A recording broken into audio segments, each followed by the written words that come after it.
Why did Mossie stay married to Pedro Bell for so long? I'm going to describe some patterns in their marriage, including the year the event happened. Use Green versus Bell to confirm these statements. I'm guessing the majority of the list can be found in the Dissolution Case, vis-a-vis declarations. Please use the public record to confirm the problems in our subject matter. Once confirmed, please vindicate me and allow me to continue to describe my deceased mother's marriage as unhappy and doomed. I don't do this to rub salt in old wounds or trigger Alexandria, who may have different memories. I describe a bad marriage that my mother Mossie chose to remain in, which had dire consequences, unnecessary consequences. 1991. My mother and Pedro had issues right away, including verbal fights that I was aware of. Early into their marriage, my mother asked me if she and Pedro should break up, aka get divorced. My response was not the same as her friends or colleagues. Because I wasn't aware of any abuse, I wanted to support my mother emotionally. She was trying to make her first and only marriage work. 1994. My mother and Pedro were divorced once prior to 2003.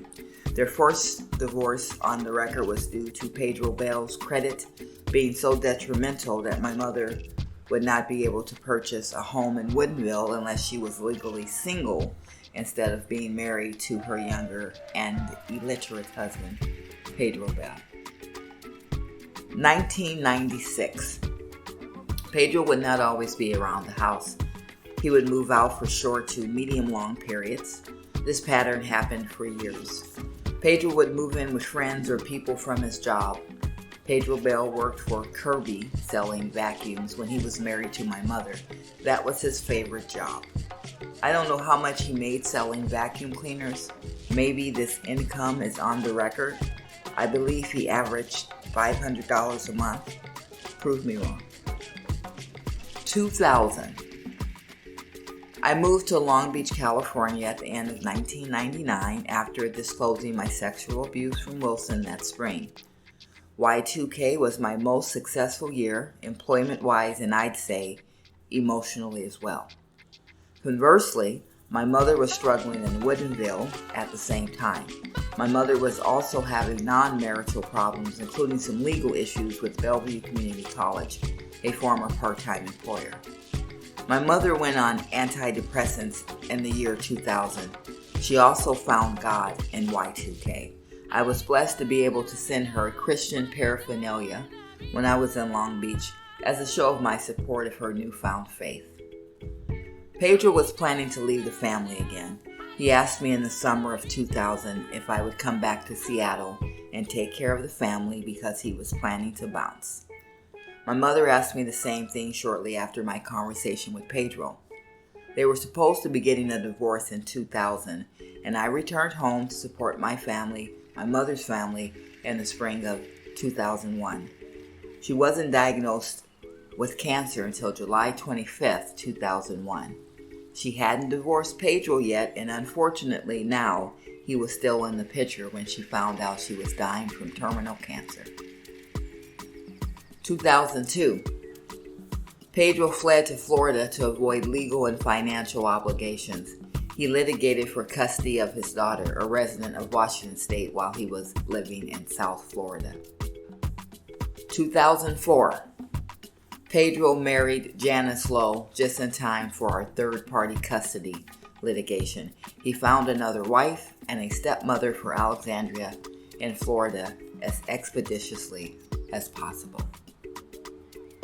I've stated I didn't know Pedro was a sociopath until after my mother died because she protected his dark side and the abuse he was subjecting her to. There were times when my mother protected him in front of my face. She was a magnificent referee and problem solver. In retrospect, Pedro never forgave my offenses, and I never knew the violence he directed towards me. He was also directing towards my mother, his wife.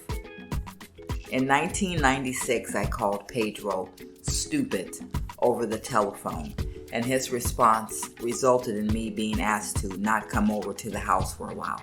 I had my own place in Seattle, And instead of the conversation between Pedro and myself sustaining so I could find out what he was capable of, he got away with threatening me over the telephone. In December 1999, when I was a week or so away from relocating to Long Beach to teach school, Pedro and I got into another argument over the phone. I probably called him a bad name like stupid, and he threatened to do something to me when he returned to his house where I was at that time. When he threatened to hurt me over the phone, I snapped. I went to Walmart and bought a BB gun. I couldn't purchase a real one. I destroyed his big screen TV, his prized possession from his job as an electronics appliance salesman. Mom bought the big screen television using Pedro's Good Guys employee discount. This must have devastated Pedro. Instead of me getting beat up or even cussed out in person, my mom separated the two of us. I spent my last few days in King County at a hotel before I drove to Long Beach. The television event was never brought up again. Summary: if Pedro was allowed to show me his true colors without my mother stepping in as Superwoman, I would not have been able to deal with him, forgive him, or be around him. Pedro and I may be spiritual enemies, as in Green versus Bell. I didn't know how dangerous he was, relentlessly dangerous, until after my mother died, and when she was no longer around to separate us and make the issue go away. Again, I would not have been able to deal with Pedro, forgive him for his trespasses, or be around him because of the tension if it wasn't for my mother making it seem like it wasn't a big deal.